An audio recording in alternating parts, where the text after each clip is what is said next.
Bismillahirrahmanirrahim. Assalamualaikum warahmatullahi wabarakatuh. Ketemu lagi dengan Bapak di video materi sejarah kebudayaan Islam kelas 9. Anak sekalian, selanjutnya kita akan membahas tentang bagaimana proses pengislaman bangsa Indonesia, atau bisa Bapak sebutkan bagaimana atau cara bagaimana Islam masuk ke Indonesia. Baik, kita langsung ke materinya. Islam atau agama Islam masuk ke Indonesia itu melalui berbagai cara. Nah, proses pengislaman bangsa Indonesia itu melalui berbagai cara.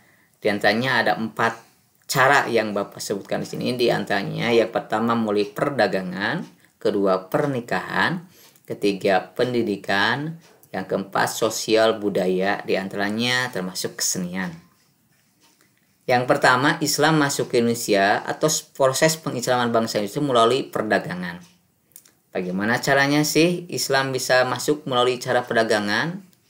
Nah, anak sekalian, kita ketahui bahwa pedagang-pedagang Islam dari Arab, Persia, sekarang negara Iran, Irak, dan Gujarat, India, memegang peranan penting dalam penyiaran agama Islam di Indonesia.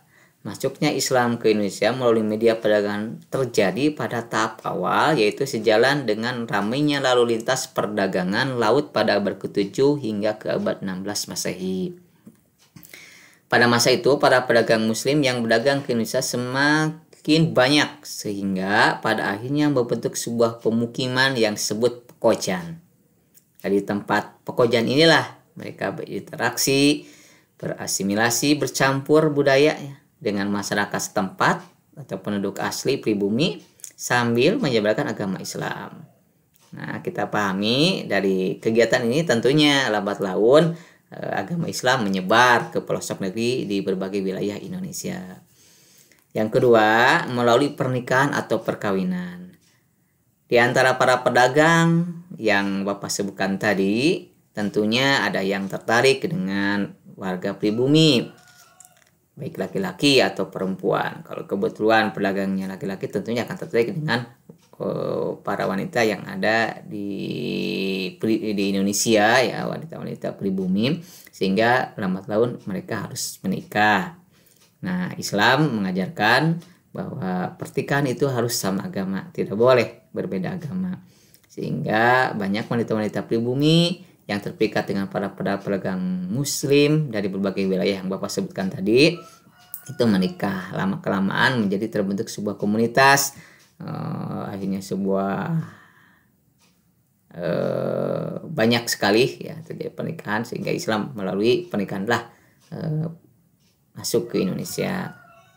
Yang ketiga, kita lanjutkan, Islam masuk ke Indonesia melalui pendidikan. Penyebaran Islam melalui pendidikan dilakukan melalui pesantren-pesantren, khususnya oleh para kiai. Semakin terkenal kiai yang mengajar di sebuah pesantren, semakin besar pula pengaruh pesantren tersebut di tengah masyarakat. Beberapa pesantren yang terkenal di Indonesia, diantaranya ada pesantren Ampel Denta, itu milik Sunan Ampel, pesantren Sunan Giri, milik Sunan Giri, yang kebanyakan muridnya berasal dari Maluku. Di samping mengajar di pesantren, para kiai juga seringkali menjadi penasihat para raja ataupun bangsawan. Nah, disinilah Islam menyebar melalui pendidikan. Yang terakhir, anak sekalian, Islam masuk ke Indonesia melalui jalur sosial budaya atau kesenian. Penyebaran agama Islam Indonesia terlihat dalam kesenian Islam, seperti peninggalan seni bangunan, seni musik, seni pat, dan seni sastra. Hasil karya seni ini dapat dilihat pada bangunan masjid-masjid kuno di Demak, Banten, Cirebon, dan Aceh. Itu barangkali pertemuan hari ini untuk materi bagaimana proses pengislaman bangsa Indonesia. Kita kembali simpulkan bahwa proses pengislaman bangsa Indonesia itu melalui berbagai cara. Di antaranya melalui perdagangan, melalui pernikahan, melalui pendidikan, dan melalui sosial budaya. Kalau ada pertanyaan, silahkan chat di grup sosial kelas ya, dan kita akan bahas di pertemuan berikutnya. Terima kasih. dan atas perhatiannya. Sampai jumpa lagi di video materi berikutnya. Wassalamualaikum warahmatullahi wabarakatuh.